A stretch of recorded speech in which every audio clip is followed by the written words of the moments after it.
I view things as I got time. I got time to be able to grow and mature, and be able to understand the ins and outs of the defenses and be able to get the good insight from the vets in the room. So I look at it as, a plus. And whenever, it's time for me to play. Shedeur Sanders rolled into Browns camp and instantly made the whole practice feel like a recess pickup game. NFL vets suddenly looked like they'd forgotten the playbook and were just trying to keep up. With that being said, I see some balls coming out of Shedeur Sanders at that camp, and I'm like,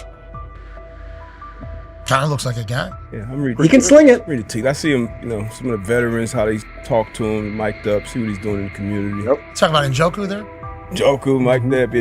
Yeah, once you see, different little interactions and things like that, I know he has the talent. We'll see. It'll be a competition that usually brings the best out of guys, especially young guys. So I'm interested to see how that quarterback situation. Right after Shedeur Sanders tightened his cleats and the Browns settled in for what they figured was a routine camp day, the whole vibe tilted sideways. No blazing comet, no UFO touching down at midfield, just a swagger-charged quarterback striding in like he'd crashed the wrong league and thought, yeah, I'll stick around and run this show. The Browns had no clue what storm was rolling in. You'd expect an NFL team to do a quick scout, maybe pull up a highlight reel or two, but nope.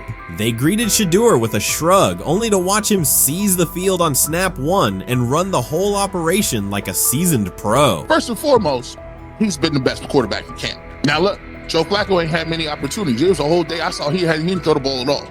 Here's my theory on the situation. They already know who's starting in the number 2 is. They already know. Joe Flacco and Shedeur Sanders is already locked up. You're missing the boat, people. You're missing the boat. Your boy, Kenny Pickett and Dylan Gabriel, they're fighting. Shedeur didn't merely clock in, he hijacked the session. One moment he's loosening his arm, the next he's roasting veteran QBs like faded names on busted draft boards. Defensive coordinators everywhere had the same gut punch reaction.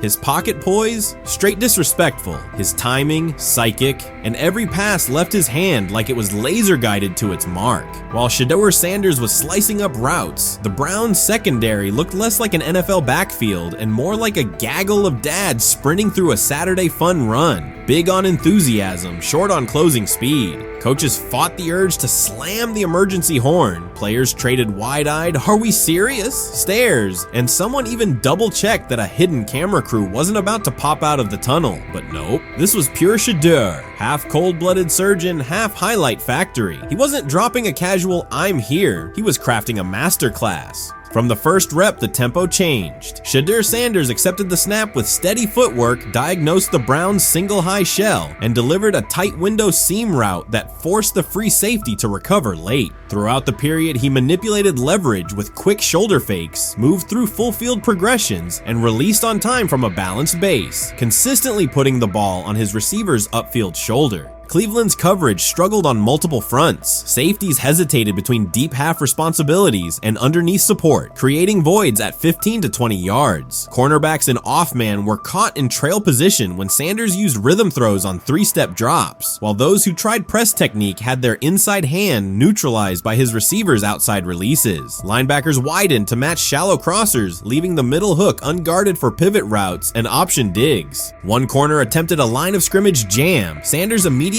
adjusted the route to a back shoulder fade, releasing the ball before the break and rendering the press ineffective. Over the session, he showcased pocket discipline, reclimbing to maintain throwing lanes rather than drifting, and finished with a series of anticipatory throws against cover 2 cloud, fitting vertical outs between the flat and deep half defenders. Sanders' combination of rapid post-snap processing, precise ball placement, and pocket efficiency exposed coverage mismatches at every level and highlighted communication gaps in the Browns secondary. By mid-session, the Browns defensive staff clearly recognized their calls were outmatched. Every adjustment, a roll to cover 6, a simulated pressure, a late rotate to 2 high, was neutralized once Shedeur Sanders confirmed the post-snap picture. Routes that had taken weeks to script were beaten by timing and location. Comeback set at 12 yards broke open before the corner's transition. Slot seam-outs dotted the void between the flat and deep half defender, and boundary receivers beat press with quick hand techniques, receiving distributing the ball before the trailman could recover. Sanders' command was methodical. He used cadence to freeze plug blitzes, re-ID'd the mic when linebackers sugared the A-gaps, and maintained a firm base so he could reset and fire without resetting his feet. His receivers benefited from that rhythm. Top of the stem, eyes back. Ball delivered on their upfield shoulder, allowing immediate transition to YAC. The Browns front tried a late stunt to compress the pocket. Sanders climbed 2 steps, re-spotted the shallow crosser, and delivered in stride, turning a potential sack into a 20-yard gain. What stood out most was how little ramp-up Sanders needed. From his first series, he processed full field concepts at tempo, cycling through progression reads without hitching. The poise under interior pressure, consistency in ball placement, and ability to manipulate zone defenders left the Browns' coordinated disguise packages ineffective and forced them into static coverage by the end of the period. In short, Sanders' efficient mechanics, rapid processing, and anticipatory accuracy rendered Cleveland's defensive game plan ineffective at every level, from pre-snap disguise to post-snap spacing. Imagine there's many people that think Dylan Gabriel's a better quarterback than Shedeur Sanders. I don't care where they were drafted. If the Browns are the one team that thinks that, then I'm going to suspect it's not true. They don't know what listen, they're I've doing. been on every quarterback evaluation for 30 years. Right. I never root against anybody. Yeah. But I'd be surprised if Dylan Gabriel's ever a legitimate starting quarterback for the Cleveland Browns. I'd be surprised. I just don't think. Well, then it is a wasted pick because you took him in the top 100.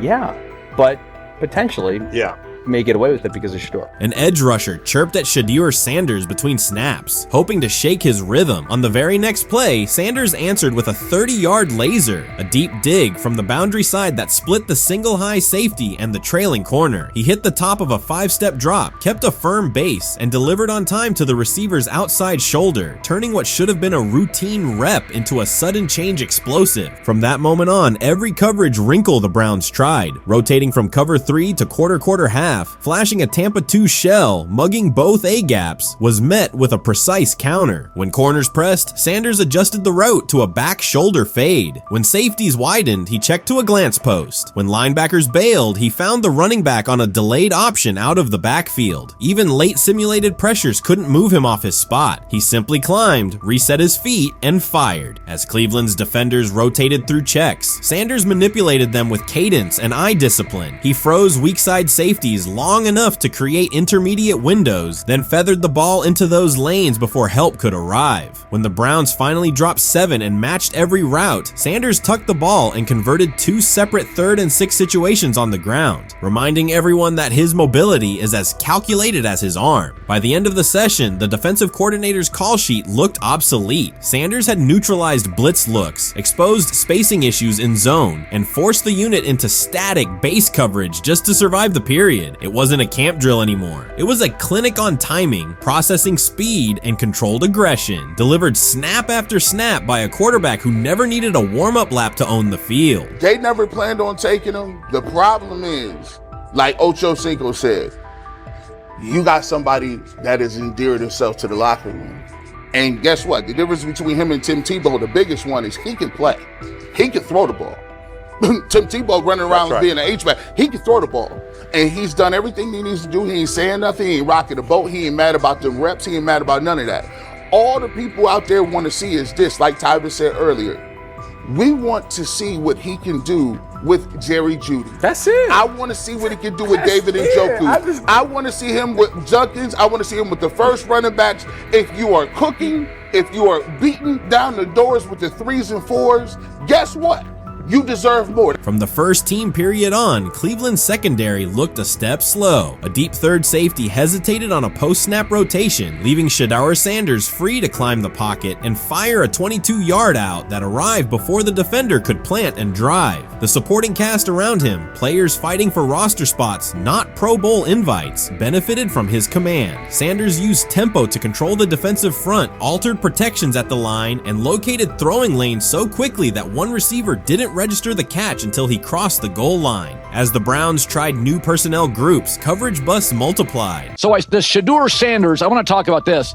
So here's a prime example. Shedeur Sanders, they had 3-day mini camp for the Cleveland Browns. And now Jimmy Haslam actually has some money.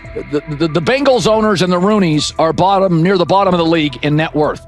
But what the Browns have is what I would call the Buffalo Bills used to have this years ago, pre-Josh Allen. What are Browns veterans saying about Shedeur Sanders behind closed doors? According to internal discussions, the feedback goes beyond casual praise. Several veterans describe his performance as franchise level. Private locker room conversations compare his command of the offense to established starters. And one senior assistant reportedly called him Sunday ready after a single walkthrough. The consensus is that front office staff and coaches have taken serious notice. Inside the Browns facility, informal conversations circulate among players and coaches. These remarks carry significant weight in personnel evaluations and often influence practice rotations. When veterans speak this strongly, the message typically reaches decision makers quickly, especially during roster planning. In short, the internal perception of Sanders is already affecting how the staff views the current quarterback depth chart. Browns vets kind of weigh in on Shedeur Sanders and how he's been since he arrived in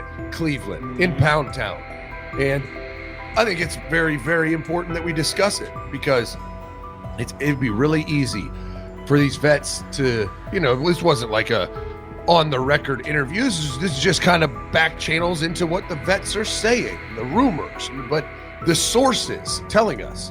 And we have a couple quotes. But Shedeur Sanders, Cleveland Browns, it seems like it's going well. And it's almost like you don't want to talk about it. At the center of the growing internal buzz is Shedeur Sanders, the rookie who entered Berea with late-round expectations but is being discussed privately as a potential long-term starter. This is not a routine camp tale about an extra arm taking practice snaps. Sanders has seasoned teammates, players with playoff mileage, quietly reassessing his ceiling. Observers who overlook these conversations risk missing one of Cleveland's most deliberate personnel moves in years. Sanders is not on the roster because of his surname. The Browns reviewed their quarterback depth, weighed costs, and chose a controlled, development-oriented option they believe can stabilize the position. His presence is already changing practice dynamics. Veterans notice his pocket awareness, adjust routes to his timing, and acknowledge that he processes coverage at an advanced level for a first-year player. Leadership patterns in the huddle feel different. Sanders delivers with precision and composure that challenge defenders to reevaluate their calls. The strategic upside is clear. A 4-year rookie contract offers cap flexibility while other franchises cycle through expensive stopgaps. Coaches and front office staff view Sanders as a calculated investment, not a publicity experiment. Outside chatter still focuses on Joe Flacco's age or Kenny Pickett's development. Inside the facility, however, veterans pause film sessions to dissect Sanders' ball placement and progression speed. Position coaches highlight clips where he works through reads decisively and delivers on time, traits rarely attributed to rookies. Sanders' confidence is measured rather than theatrical. He moves as though the NFL tempo is familiar, and that calm spreads across the roster. Experienced defenders are rechecking the depth chart and asking if the quarterback competition is tighter than publicly acknowledged.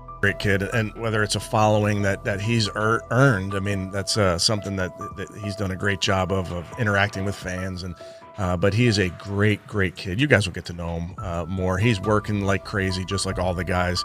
He's another young man. These rookies, my office is downstairs. As they got to walk by my office as they come in. They come in early. And Shedeur, just like all those guys, he's in there early. He's getting his work done. He has not yet secured the starting job. Evaluations so far come only from brief practice periods, no comeback drives, no national headlines, just steady execution in shorts and helmets. In a league that celebrates splashy debuts, Shedeur Sanders is earning trust rep by rep. Veterans typically withhold judgment until late in camp, yet several are already studying his footwork and timing, which suggests genuine respect. Inside the building, coaches sense that the Browns may have finally found a stabilizing presence at quarterback. Cleveland's recent history underscores why this matters. The team has started 9 quarterbacks over the past 2 seasons, an indicator of instability rather than depth. Sanders arrives with composure, arm strength, and a well-known surname, so any sign of readiness is magnified. Financial context also plays a role. The Browns are allocating a significant portion of the salary cap to Deshaun Watson, whose performance has not matched that investment. To manage costs, the front office signed 4 additional quarterbacks on low-impact contracts. Together, they account for far less than Watson's annual cap figure. If Sanders continues on his current trajectory, that structure could give Cleveland both competitive clarity and much-needed financial flexibility. He's the only person who's come out and say, hey, man, this dude look kind of good, man. Let me tell you what I heard. A lot of people reaching out to players in the locker room and stuff. To me, I think this is it's a red herring. Like, that I'm supposed to suspend myself to disbelief that he was going to look bad. I've never expected him to look bad to start with. The 5th round quarterback stuff, that's involving perceptions, pre-draft analysis, and other teams. Cleveland's veterans have endured every kind of quarterback turmoil, poor reads, major injuries, shaken confidence, and sideline disputes. When a young quarterback like Shedeur Sanders steps in and appears composed rather than overwhelmed, people notice. The attention comes not just from coaches and reporters, but from the linemen and defensive leaders who have watched previous backups struggle. They are not exchanging doubts, they are sharing nods of approval. Sanders demonstrates instinctive pocket awareness, reliable accuracy, and steady poise, qualities that quickly circulate through team conversations. After years of instability under center, the Browns need someone who can remain calm and effective deep into the season. Although expectations have fallen over time, genuine interest is growing. Praise is coming from teammates who rarely commend anyone unless his performance demands it. He lied to us all when he said that this was going to be an open competition, a 4-man open competition when it comes to the QB situation up there in Cleveland, in which, from the looks of it, all we've seen it be was a 3-man race. The only people that has been getting reps in with the first team or with the veterans are Joe Flacco, Kenny Pickett, and Dylan Gabriel. We've never seen my boy Shedeur Sanders get a chance to get in. Even with him doing the things that he has been doing up there, he has yet to get in with the... Shedeur Sanders was caught off guard by Coach Kevin Stefanski's recent remarks, which have sparked talk of bringing in another starting quarterback. Commentators are debating whether Stefanski's comments reflect eroding confidence in Sanders or a brief lapse in judgment, but the rookie now faces intensified scrutiny over his role. The Browns, we got an analyst that says that Shedeur Sanders should have some kind of a ban? Banishment of some kind? Come again? Say what? For what? And we've got, this would be more troubling. If I'm a Browns fan, and this is where we're going to start, potential dissension in the ranks of the front office and the coach. And over what? Quarterback. When a program's headline quarterback suddenly becomes the subject of sideline murmurs and quiet searches for replacements, the situation is unmistakable. It's a breach of trust. Shedeur Sanders, the passer who put Colorado back in national conversations with his production and profile, has just received a clear message that his job security is in question. Coach Kevin, the assistant previously considered to be in Sanders' corner, made remarks that ignited speculation about changing quarterbacks. Fans, analysts, and even Deion Sanders are now reassessing the team's unity and its true plan for the position. The comment was no accident. It was a deliberate signal that the staff may soon elevate a backup. For perspective, Shedeur Sanders did not step into ideal conditions last season. He was sacked so often that Colorado could have dedicated a locker to every opposing edge rusher who reached him. Could I possibly go to bat for Kevin Stefanski as a great head coach? No, I couldn't. Could you go at bat against him, saying he's a horrible head coach? No, I can't. I think that's why we fall in the middle. I think that's why in a lot of these discussions, and that's why a lot of the rankings, you see him right now in that 15 to 20 range, somewhere in that middle pack of NFL head coaches. I've said earlier, Kevin Stefanski has already been given more head coaches than any coach I've ever seen in Cleveland. Starting with the decision to move on from Baker and him clearly still having another level to get to in Tampa. Last season, Shedeur Sanders often had to operate behind an offensive line that provided minimal protection, yet he still delivered precise throws and critical drives. At times, he seemed to be carrying a struggling roster almost on his own. Despite the constant pressure, he never complained, never threatened to transfer, and never acted entitled. He remained with Colorado because he trusted the program, trusted his father, and believed in the team's larger mission. That loyalty is why Coach Kevin Stefanski's recent statement that the quarterback competition is wide open struck so sharply. The remark implies that Sanders' starting role is insecure, as though the player who absorbed countless hits while holding the offense together is simply another name competing with walk-ons and first-year athletes who are still learning the cadence. This goes beyond ordinary coach language about fostering competition. It introduces genuine uncertainty about the staff's confidence in Sanders and invites speculation that Colorado is actively assessing outside options through the transfer portal. By characterizing the position as vacant, Stefanski has planted seeds of doubt that could quickly evolve into rumors and undermine the stability of the locker room. I'm sorry, but when it comes to quarterback, I'm going to defer to my head coach, generally speaking, especially one with Stefanski's track record and how he's viewed across the league. So this is interesting because it tells you Kevin Stefanski's not a Shedeur Sanders guy. And it also tells us who made these picks. Exactly. The Cleveland Browns made a rather awkward decision in the NFL draft, opting to take quarterback Dillon Gabriel in the 3rd round, well before he was expected to fly off the board. Then 2 rounds later, the Browns took fellow quarterback Shedeur Sanders. So what exactly is going on? Discussion has begun about whether Colorado is actively evaluating another quarterback and preparing for life after Shedeur Sanders.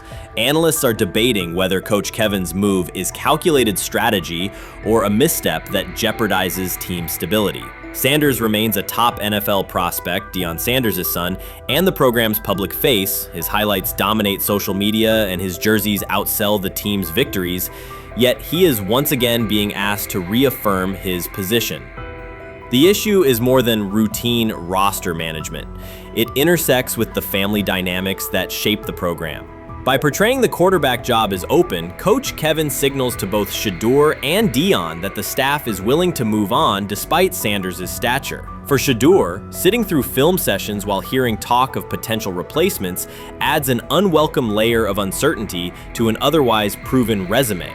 The decision may reflect a desire for a quarterback with a different profile, perhaps someone more mobile and system-oriented, rather than a dismissal of Sanders' accomplishments. When he led college football in completion percentage and he threw almost 40 touchdowns for over 4,000 yards, how tall was he? Because they make it seem like he shrunk all of a sudden, RC. Oh, how lively was his arm? Because all I know is somebody did that. Somebody threw for over 4,000 yards, somebody threw for almost 40 touchdowns, and somebody led college football in completion percentage. Now, I'm trying to figure out, what I try to figure out all the time, Mel, is how a guy that hadn't played football in almost 5 months. Shannon Sharpe has publicly defended Shedeur Sanders and criticized those questioning him. Sanders has earned higher recognition and some fans are responding negatively. Although there's debate about whether he belongs on a second team list, Sharpe maintains that Sanders' career is clearly ascending. Reactions on social media are mixed. Some users are angry, others are surprised, and a few say they anticipated this result. The conversation remains active. When reports confirmed that Shedeur Sanders had been elevated from second team to near top tier status, Shannon Sharpe issued an emphatic response. He delivered a detailed rebuttal to critics, underscoring why Sanders deserved the promotion and directly challenging those who doubted the decision. I don't think that he was underprepared during these meetings. I don't believe any of these stories that he showed up arrogant and that he was bombing his interviews. I mean, you watch the film, he's on time, he's on point. You watch his interviews, he answers like a 10-year NFL veteran. Like, he's clearly dominating OTAs. It's every single day there's a new report of how well he's doing for the Browns in OTAs. And I mean, you can say what you want, it's just OTAs. Okay, if that's your new narrative, then he's doing exactly what he needs to be doing. He's on point, he's on time, he's getting the respect of his teammates, and he's making plays. So we're gonna see years down the line, something's gonna come out that I don't know what exactly it was, but something will come out. Critics have been waiting for an opportunity to dismiss Sanders. They labeled him overrated, accused him of benefiting from nepotism, and claimed his profile came only from his last name and polished image. Within their own echo chamber, they cited every game in which he fell short of huge passing numbers as validation of their doubts. Since Sanders has begun receiving formal recognition, criticism has escalated. A wave of self-appointed analysts is dissecting his throwing mechanics and team role, and many online commentators now argue that his promotion reflects deeper problems within the sport. Shannon Sharpe rejected each criticism directed at Shedeur Sanders. During the broadcast, he turned a routine segment into a detailed examination, acting as presenter, interrogator, and fact-checker. Sharpe walked viewers through game film, season statistics, and scouting reports to show why Sanders merited his recent promotion. Whenever a panelist claimed Sanders had not earned the role, Sharpe countered with completion percentages, efficiency ratings under pressure, and documented late-game drives that changed outcomes. He stressed that the backlash was driven less by on-field evidence and more by reluctance to revise earlier opinions. Sharpe argued that critics were upset not because Sanders lacked qualifications, but because his progress contradicted their initial narrative. By the end of the discussion, Sharpe had moved past simple defense and reframed Sanders as a clear example of performance-based advancement, demonstrating that early predictions can be wrong. Never heard of no Dillon Gabriel or Tyler Shock. What the hell is that? So how is Shedeur Sanders going behind them? I'll tell you how. Collusion. 4 different times they passed on him. How the hell does that happen? 4 rounds. It doesn't happen to a quarterback. We've never seen anything like this before.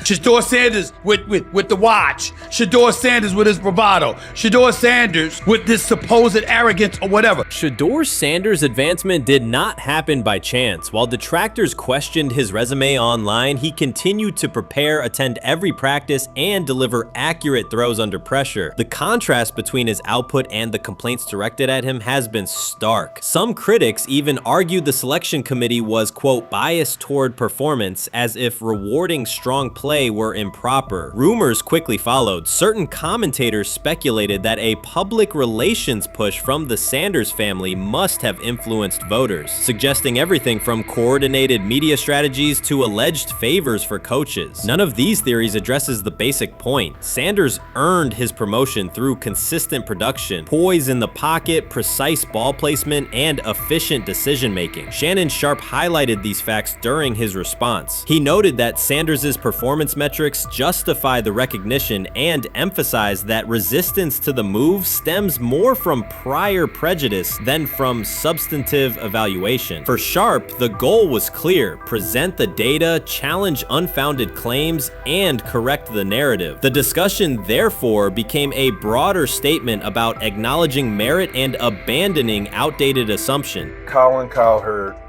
defend college basketball coaches who have gotten a DUI, come to their defense and say they didn't need to be fired, that they deserve a second chance.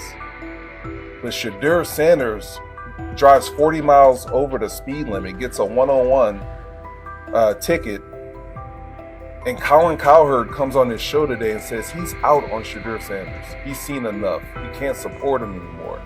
He can't be in the Shedeur Sanders camp because of the speeding ticket. Shannon Sharpe addressed commentators who portray constant doubt as expertise. Those who discount strong performances with "we'll see" but declare bust after a single mistake. He noted their belief that progress only counts if an athlete visibly struggles. Sharpe's response was methodical rather than emotional. He presented evidence, cited statistics, and calmly refuted each claim. Following his remarks, several critics began revising or deleting earlier posts, recasting themselves as longtime supporters of Shedeur Sanders despite having questioned him for months. Sharpe insists on accountability, naming specific individuals and dates while requesting public acknowledgement of prior errors. He argues that analysts cannot spend months undermining a player's potential and then quietly adopt a supportive stance once the athlete succeeds. These are serious, big-time, top-of-the-line playmakers that they have. If you can go 45 to 42 in the fourth quarter because your quarterback set the school record with 510 yards passing. He was flawless. Shedeur is big time. I didn't know for sure, will it translate to the next level of competition? Yes, it might translate to the next level of competition as he can play. Critics who once claimed Shedeur Sanders was unprepared now hesitate to acknowledge their mistake. They resist retracting earlier comments and struggle to accept that an athlete can succeed without their approval. Sanders continues to share practice clips and game highlights without engaging the debate, while Shannon Sharpe documents every dismissive remark, ready to revisit them on national television. The disapproval did not slow Sanders. It underscored his progress and exposed the gap between perception and performance. As a result, the conversation has shifted. Analysts who doubted him now describe him as undervalued and publish detailed evaluations of his mechanics and game management, suggesting long-standing familiarity with his career. In a matter of weeks, critics have recast themselves as advocates, demonstrating how quickly opinion can change when consistent results leave little room for doubt. Shannon Sharpe signaled that his commentary is not over. He considers Sanders' advancement a positive outcome for every athlete who has been overlooked or criticized for having confidence. Sharpe stressed that analysts do not have the authority to determine who deserves recognition based on personal preference. The reaction to Sanders' promotion, he argued, revealed how quickly opinions can shift once results are undeniable. Sharpe pointed out that many vocal critics became quiet when confronted with objective performance data. This exchange, Sharpe insisted, reached beyond defending a single quarterback. It challenged the practice of dismissing achievements that do not fit familiar narratives. He reminded viewers that success does not require external approval and that consistent talent will surface despite online commentary intended to minimize it. While critics reconsider their positions, Sharpe remains steady, assigning credit to the athlete and allowing the scoreboard to confirm the argument. In his view, the statistics speak clearly enough. Sharpe also emphasized that the intensity of the backlash must be placed in context. College football is a volatile environment where unexpected outcomes are common. Therefore, declaring failure based on incomplete evidence only weakens the credibility of sports analysis. The discussion underscored the need for measured evaluation rather than reactive judgment. Dak Jackson Yes. and him and everybody else that we Yes, talked to have agreed. said that Shedeur looks good. He looks really good. Yes. He looks better. And we got Zach that say Dylan Gabriel ain't even an NFL quarterback. It's true. So how is it that this man can't get a rep with the ones, but that non-NFL 100%. quarterback can? We all what agree with sense does that, that yes. make? Some observers now claim that recognizing Shedeur Sanders' strong performance undermines football's traditional standards, even though they previously argued he received coverage only because of his father. Faced with Sanders' current statistics, those critics are searching for explanations that fit their earlier narrative. The data have always been clear, their earlier objections ignored that fact. Shannon Sharpe is openly highlighting this reversal, comparing past negative remarks with Sanders' recent 400-yard games to demonstrate the gap between criticism and evidence. Sharpe did not force these commentators to backtrack, he simply displayed their earlier claims alongside Sanders' results, allowing the contrast to speak for itself. The rumors have ended, the decision is public. Cleveland Browns owner Jimmy Haslam has informed every level of the organization that unless an unforeseen injury intervenes, Shedeur Sanders will start at quarterback in week 1. The announcement is not an informal suggestion or a quiet push in the background, it is a direct order. Multiple independent reports, amplified most visibly by Colin Cowherd, confirm that Haslam delivered the directive himself. From the owner's viewpoint, the logic is simple. No one else on the roster offers the same combination of talent, leadership, and long-term upside. Joe Flacco is approaching the twilight of his career. Kenny Pickett has shown flashes but remains inconsistent. Dylan Gabriel, taken in the 3rd round, is a developmental project. By contrast, Haslam believes Sanders can alter the franchise's trajectory immediately, and he refuses to allow internal hesitation to stall that possibility. The standoff traces back to April. General manager Andrew Berry and head coach Kevin Stefanski entered the draft wanting a low-profile prospect who would fit quietly into the existing depth chart. They prioritized scheme familiarity, modest public attention, and a clear developmental timeline. When the board lined up, they reached for Gabriel in round 3, reasoning that an early investment would justify keeping a rookie on ice behind the veterans. But Sanders continued to slide, first through day 2, then deep into round 5. Haslam watched the names come off the board, convinced the league's bias against Deion Sanders' outspoken son was obscuring legitimate first-round talent. When Cleveland's 5th-round pick arrived and Sanders was still available, Haslam intervened. He did more than approve the choice, he overrode the original plan, making it clear that the organization would select Sanders and give him every chance to compete. From that moment on, the Browns' internal narrative splintered into 2 camps, those ready to accelerate around their owner's vision and those still trying to protect their original approach. Once rookie minicamp began, Sanders erased much of the speculation. He commanded huddles, processed coverages quickly, and delivered throws with anticipation that belied his draft slot. Teammates noted his willingness to accept blame for missed timing, then correct the error without dramatics. While Flacco and Pickett split most first-team reps, Sanders treated limited opportunities as full-speed auditions. During organized team activities, he identified blitz looks, redirected protections, and consistently found his second read when the primary route was covered. More than one defensive veteran told local reporters that Sanders looks like the best arm in the building. That assessment forced Berry and Stefanski to reevaluate their timetable. They could no longer label Sanders a long-term project without contradicting on-field evidence. Drafting Gabriel 2 rounds earlier had provided the staff an excuse to slow roll Sanders' ascent. Coaches could point to investment cost, meeting room familiarity, and installation comfort to justify Gabriel's snap share. Yet each practice rep in which Sanders outperformed the 3rd rounder weakened that shield. Behind closed doors, position coaches began requesting more Sanders film for cut-ups, and offensive assistants quietly shifted meeting questions toward concepts the rookie already executed well. By mid-June, Berry himself started describing Sanders not as a developmental asset, but as a competitive option.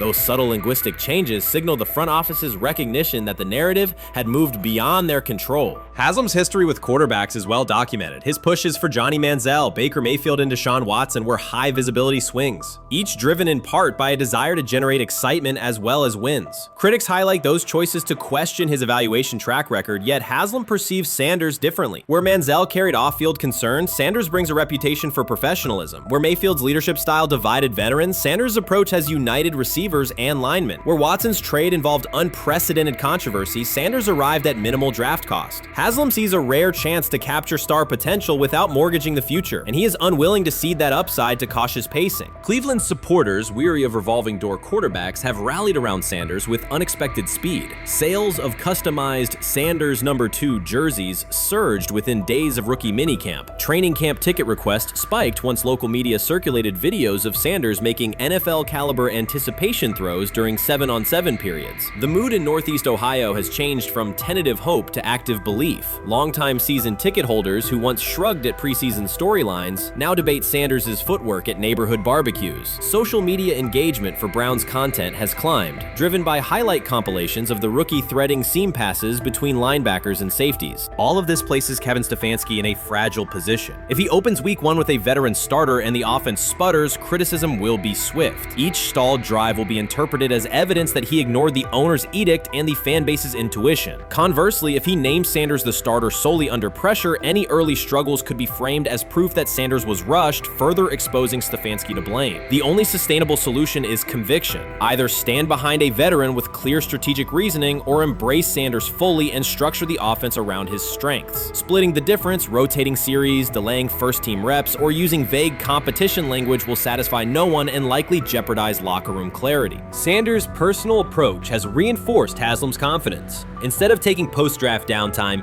he traveled to Texas to train in full Browns gear at facilities near his father's home. The leaked clip of Sanders executing footwork drills in helmet and pads wasn't a marketing ploy. It was a glimpse into a quarterback visualizing Week 1 live. Team personnel who viewed the footage recognized purposeful rehearsal, cadence calls, pocket movement against simulated pressure, and follow-through adjustments based on imagined rush lanes. Observers asked why a rookie would conduct such intense solo sessions in May. The answer is straightforward. Sanders does not view himself as a developmental pick. He considers himself the starting quarterback of the Cleveland Browns and prepares accordingly.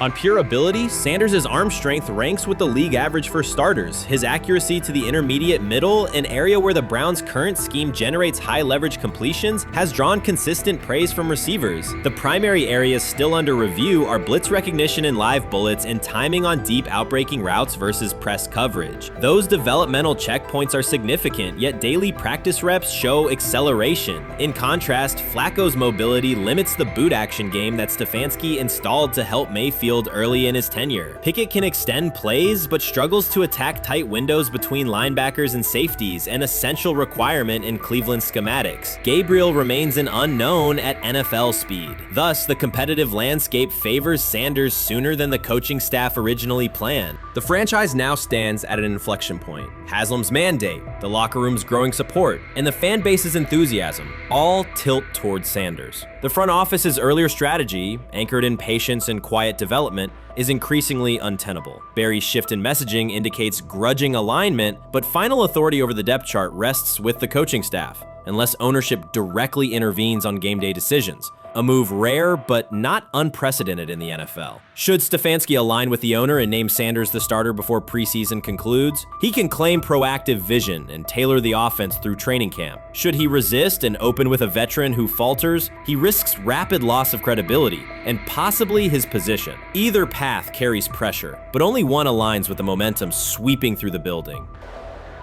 For 2 decades, the Browns have cycled quarterbacks without securing a stable star. Each new hope, whether draft pick or trade acquisition, has collapsed under injuries, inconsistency, or organizational disarray. The possibility that Sanders could finally anchor the position is not merely a football storyline. It is a potential cultural reset for a fan base defined by resilience. Haslam's insistence reflects that awareness. Cleveland needs a leader who can win on Sundays and project confidence every other day of the week. Sanders has shown he can shoulder expectations without retreating from scrutiny. That trait, more than arm talent alone, is why the owner views him as indispensable. Voluntary workouts transition to mandatory minicamp next week. If Sanders receives a substantial share of first-team snaps, observers will interpret it as the staff's acknowledgement that the competition is tilting decisively.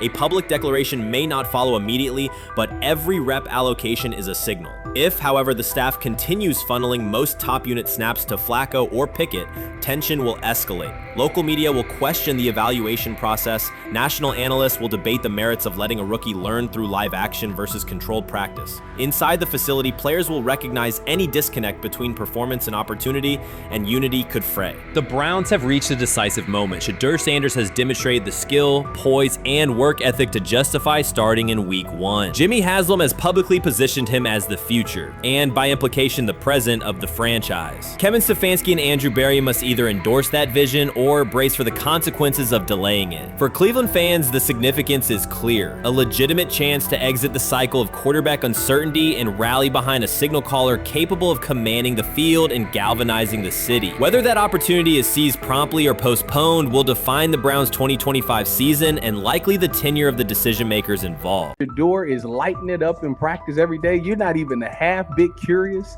to see what he could do with the ones. That makes no sense. And then on top of all of that, you got players going on podcasts and talking to people in the media saying this guy is really good. Like, this guy is legit. So even your peers respect you enough. How is it that the coaches can't see that? It always starts with the players, where the player's like, hey, you see that? You seen that pass he threw? The Cleveland Browns were taken by surprise when quarterback Shedeur Sanders stepped in for first-team snaps, asserting control of the drill and instantly highlighting deficiencies across the rest of the room. His confident command forced coaches to pause practice clips, reevaluate progressions, and consider immediate adjustments to the depth chart. Within minutes, discussions spread throughout the facility and online forums as fans weighed what Sanders' showing means for the current starters. The organization now faces an urgent, data-driven decision on whether Sanders should move up permanently. Shedeur Sanders arrived at Browns practice, took several first-team reps, and the entire quarterback group immediately felt the pressure. Coaches erased the whiteboard and reviewed their plans. Staff members exchanged concerned comments, and observers began asking whether Sanders was positioned to assume a larger role.